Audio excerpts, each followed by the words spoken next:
अस्सलामुअलैकुम वरहमतुल्लाहि वबरकातुहू। नाज़रीन, उम्मीद करता हूँ आप सब खैरियत आफियत के साथ होंगे। आइए इंशाअल्लाह अज़्ज़ा वजल आज की इस वीडियो में उर्दू किताब जन्नती ज़ेवर का पार्ट नंबर 142 पार्ट नंबर 142 पढ़ेंगे। उर्दू में 42 कहना है ना, जैसे 41 और 42, ठीक है, 43, 44 इस तरह उर्दू गिनती है।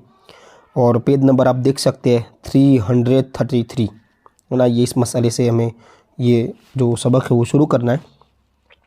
देखिए, अगर ज़रूरत हो तो कब्र है ना पर निशान के लिए कुछ लिख सकते हैं, मगर ऐसी जगह न लिखे कि बेअदबी हो।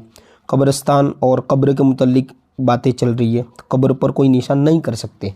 हाँ, कब्र के जैसे तख्ती वगैरह है तो उसको लगा सकते हैं।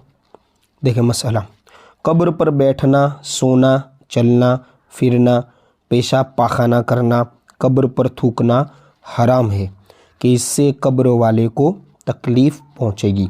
इसी तरह कब्रिस्तान में जूता पहनकर न चले। एक आदमी को रसूलुल्लाह सल्लल्लाहु अलैहि वसल्लम ने जूतियाँ पहनकर कब्रिस्तान में चलते देखा तो फरमाया कि ए शख्स, जूतियाँ उतार ले, न तो कब्र वाले है ना, न तो कब्र वाले को तकलीफ़ दे और न कब्र वाला तुझको तकलीफ़ दे। यानी देखे, पता चला कि कब्र वाले को भी तकलीफ़ हो सकती है और कब्र वाले से ऊपर जो जिंदा इंसान है उसे भी तकलीफ़ पहुंच सकती है। इसी तरह आगे देख, बुजुर्गान दीन की कब्रों पर सफाई सुथराई करते रहना, वहाँ अगरबत्ती जलाकर इत्र लगाकर खुशबू करना, मज़ारों पर फूल पत्तियाँ डालना, अवाम की नज़रों में साहिब मज़ार की इज़्ज़त व अज़मत पैदा करने के लिए मज़ारों पर गिलाफ़ व चादर चढ़ाना, मज़ारों के आसपास रोशनी करना ताकि रास्ता चलने वालों को रोशनी मिले और लोगों को मालूम हो जाए कि ये किसी बुज़ुर्ग का मज़ार है, ताकि ये लोग वहाँ आकर फ़ातिहा पढ़े। ये सब काम जायज़ है और अच्छी नीयत से करे तो मुस्तहब है, यानी ज़्यादा सवाब मिलेगा। ठीक है, देखिए इसी तरह आगे इसमें आपको बहुत सारे जवाब मिल गए होंगे इन चीज़ों में ना। बुजुर्गान दीन की कब्रों पे सजावट वगैरह करना, चादर फूल है ना, अल्हम्दुलिल्लाह हमारे अहले सुन्नत वल जमात में ये जारी है और जारी रखना भी चाहिए हर एक को।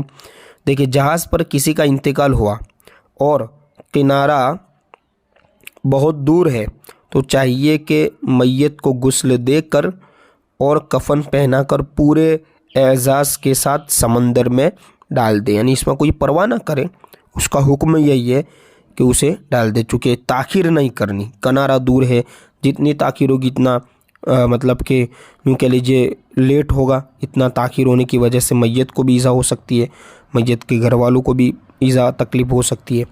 इसलिए ताख़ीर है ना नहीं करनी, बल्कि जल्दी करना है मैयत को दफन करने में।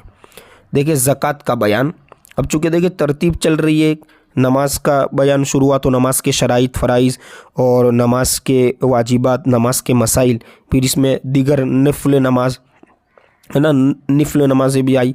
अब इसमें नमाज जनाजा आई तो इसमें कब्रिस्तान का बयान आया, कब्रिस्तान के मुतल्लिक कब्रों का बयान आ गया और मैयत और मुर्दे के मुतल्लिक आ गया बयान। अब देखें अहम तरीन टॉपिक शुरू हो रहा है, ज़कात का बयान, जो कि एक इस्लाम का रुकन भी है ना।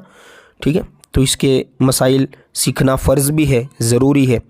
तो उर्दू भी सीखते चले जाएं और इल्म दीन भी हासिल करते चले जाएं। देखिए ज़कात फ़र्ज़ है कि इसका इनकार करने वाला काफिर और न देने वाला फासिको जहन्नमी और अदा करने में देर करने वाला गुनाहगार व मरदूदुश शहादा है, यानी जिसकी गवाही भी कबूल न की जाए ऐसा। ठीक है, लेट करना भी है ना, देर करना। नमाज की तरह इसके बारे में भी बहुत सी आयतें और हदीसें आई हैं जिनमें ज़कात अदा करने की सख्त ताकीद है और न अदा करने वाले पर तरह तरह के दुनिया और आखिरत के अज़ाबों की वईदें आई हैं। जैसे अच्छी बात हो तो उसको खुशखबरी कहते हैं और अगर बुरी बात हो तो उसे वईद कहा जाता है ना। देखिए, अल्लाह के लिए माल का एक हिस्सा जो शरीयत ने मुकर्रर किया है, किसी फ़कीर को मालिक बना देना, शरीयत में इसको ज़कात कहते हैं। ठीक है, एक खास हिस्सा।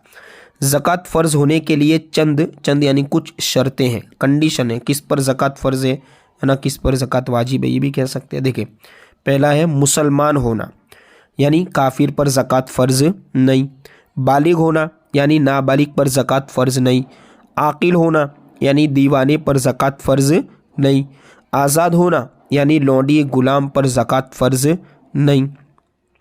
मालिक निसाब होना, यानी जिसके पास निसाब से कम माल हो उस पर ज़कात फ़र्ज नहीं। मालिक निसाब का भी बयान आएगा आगे। पूरे तौर पर मालिक हो, यानी इस पर कब्ज़ा भी हो तब ज़कात फ़र्ज है, जो माल है उस पर कब्ज़ा भी हो वरना नहीं।